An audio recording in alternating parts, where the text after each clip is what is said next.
Welcome to November. So since this is the month of Thanksgiving, we are going to do a gratitude type of focused reading. So number one, what are the general blessings that we're harvesting this month? Number two, what do I need to be grateful for in regards to health, career, finances, relationships, and then further from relationships, like how can I better express gratitude to others in my life? We're going to look at what we should be thankful for in our love relationships or, on our journey to finding those. And then how do I better express, gratitude there as well? Looking at our spiritual and personal development path, what are the areas of thanks that we should be giving there? And then how do I better express gratitude to myself? Because, hashtag self-care. So this is going to be a longer reading than usual for November, but let's get started. Aquarius, November. Okay, so overall, they're like, you might not be like going out of your way to say, hey, I really love you. I really love you. I really love your shoes. Ooh, that looks cute. Like, you're really smart. I really appreciate you over complimenting people and things like that. But you're doing acts of kindness and loving things for others. And so you are therefore going to be harvesting that in return. Here you go off into the world, maybe handwriting somebody a little note and sending it in the mail, drawing someone a little doodle, whatever, cleaning somebody's car out, buying them lunch, whatever it is that you're doing, it's all going to come back to you massively. Is it going to come back to you in the month of November? They're like, nah, maybe not. But the thing is, we don't want it to. This is our month of giving and showing love to others and kindness to others so it can pay us off like the whole rest of the year, like 2020, right? 2020. Okay, so what should you be grateful for in regards to your health?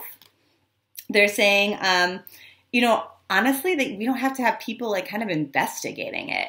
I had to have a mole removed once, and then now that means I have to go to the dermatologist all the time. And they take this tiny little magnifying glass and they go over every nook and cranny of your entire body, like this close, right? Like they're like right up in there, including like spreading your butt cheeks apart and looking for moles and freckles and shit like that. So be thankful that that's not your scenario.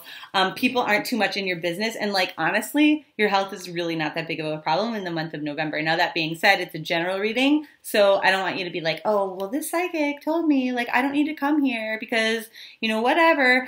Clearly, if you're having symptoms, go to the doctor, right? This is a general reading for all Aquariuses, so it's not going to fit for everybody, but for the majority of you, that's the case. Health is really not that big of an issue in the month of November. Now, what should you be thankful for in career, Aquarius? And they're saying, well, that things are not changing really quickly, and that's maybe sort of frustrating sometimes. Like if I'm like, hey, I want this raise, I want this promotion. It might not be coming super quickly. It's not changing overnight. But in regards to other changes that are not as optimistic and happy and amazing, such as you have to learn a whole new computer system or something like that, they're not rolling it out as quickly as maybe they intended to. And so that gives us more time to kind of like sit back and relax and chill. Nothing drastic is changing or happening quickly. So finances. They're saying you already kind of know what to expect as far as that goes. This month, no big surprises, so that's awesome. They say, certain things, certain subscriptions and things that you might have might be ending, but it's like that time when you get those things in the mail, it's like, hey, did you want to continue your subscription to this magazine? And you're like, I never read it. So thanks for the reminder that I can cancel that before it automatically renews, or your Sirius or XM radio or whatever that is. Maybe you don't watch Hulu anymore and you're only on Netflix or vice versa, like whatever. But that's basically same old for November in regards to your finances. But this is a good opportunity to end or change certain types of subscriptions or month-to-month sort of expenses, auto withdrawals. For example, maybe you have your financing for your car or your home is through a certain lender, and it's like, oh, you know what, maybe this other thing is a little bit better for me. So I'm going to cancel that. I'm going to switch it. I'm going to change it. But this is less about renegotiating, especially because it's a Mercury retrograde period, and more about just ending things. Okay. So, because in a Mercury retrograde, we don't really want to start new things necessarily. In regards to our relationships, what should we be thankful for? And they say that they're there long term.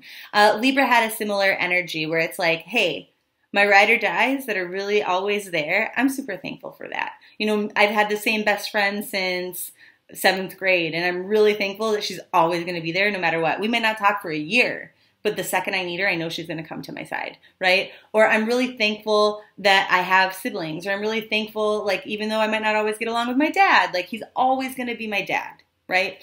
Things like that. So how do we express gratitude to these types of people in our life? And they go, the same way you always have.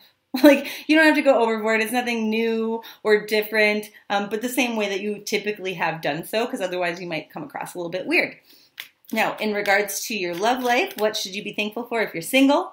That you've learned a lot of lessons up until now. You know, relationships that you've either been in or not been in, but observed, they've taught you a lot of things. And so going from this place of like emotional turmoil to like smooth sailing and positive change is working in your favor. For those of you who are coupled, they're saying like, this is a month where things can get really heated in like a passionate, sexy, you know, attraction sort of way, but only should you be the one to decide that. It's like you have to be the initiator of those things. Like if you want to spice up your relationship, you have to be the one to say it. But I think your partner is likely to be pretty open to that. So awesome. In regards to our spirituality and personal growth or development, they say things aren't changing overnight. Good, because that can create chaos for us. You know, I'm sure a lot of you have seen that meme where it is somebody sitting there like meditating or something like this, and they're in a field and it's like beautiful, and they say, oh, this is what I thought a spiritual awakening is going to be like. And then like it says in reality, and this person's like head's exploding and they're going crazy and it's totally bonkers. That would be what this is like if it were the opposite, okay? So what else should you be thankful for in regards to your own personal growth and development? And they say that you haven't had to do it alone. The right teachers show up at the right time. The right books show up, you know, at the right time. The right podcast, the right tarot reading video, the right friend shows up exactly when you need them. So how do we better express gratitude and appreciation for ourselves on this journey? And they say you already know how to do that, and you know that it's important for you and that you need that time. They say go ahead and take a trip. Spoil yourself somewhere. Buy yourself that really expensive thing that you felt like was too much of a splurge, you know, that little handbag that you wanted, or you know, even just like a weekend trip to a city 20 miles away, to a bed and breakfast. They're like, this is a good month to spoil yourself. Anything else that Aquarians need to know in the month of November? And they're like, just be excited, feel confident. Like this could be a very fun and exciting month for you, especially as you go on this journey where we kind of mentioned in the beginning, what are the blessings that you're harvesting? Well, a lot of good deeds from other people down the road throughout the year of 2020, because you're walking around like on this mission, like, hey, it's like you're Oprah, right? A car for you, a car for you. It's like, good deed, good deed, good deed. I'm going to hold this door open. I'm going to hold that door open. I'm going to blow you a kiss. I'm going to blow you a kiss. It's going to pay off for you in the long run. Love you so much. I'll see you next month.